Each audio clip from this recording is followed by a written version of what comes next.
Hello there and welcome to this edition of the Bost Watch Report, where we're looking at voting rights in the 12th District.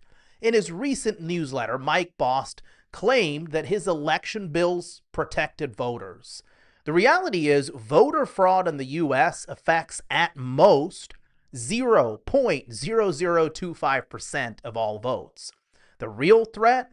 GOP-backed measures that make voting harder, not safer. Both Republican and Democratic election officials are now being called untrustworthy. Let's take a look at Bost's voting record. 2021 voted against the John Lewis Voting Rights Advancement Act. 2022 voted against the For the People Act. You see, both of these bills would have restored and expanded access to the ballot, especially for rural, elderly, and minority voters. The Supreme Court had already weakened the original Voting Rights Act of 1965, and Bost voted to keep it that way. The two acts we're talking about, SAVE Act and the MEGA Act, they reject driver's licenses and real IDs for voter registration. They disqualify married women whose name don't match their passport, restrict tribal citizens and overseas military members, ban universal mail-in voting, require voter roll purges every 30 days, and they create a federal voter surveillance database. So who does this hurt in Southern Illinois? 150,000 residents over the age of 65.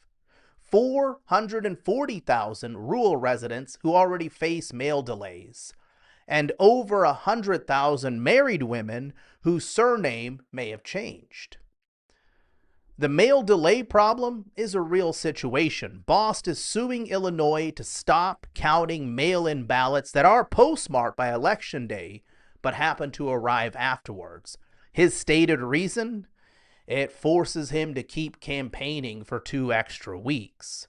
In Southern Illinois, mail from Murfreesboro to Carbondale has taken 5 weeks to be delivered.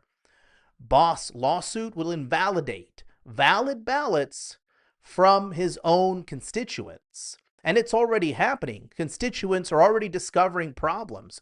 One voter was removed from the rolls just because a guest at her home later moved to Missouri. Another voter finds his address repeatedly changed in the database despite living at the same address for decades. And when corrections like that don't stick, trust in democracy erodes.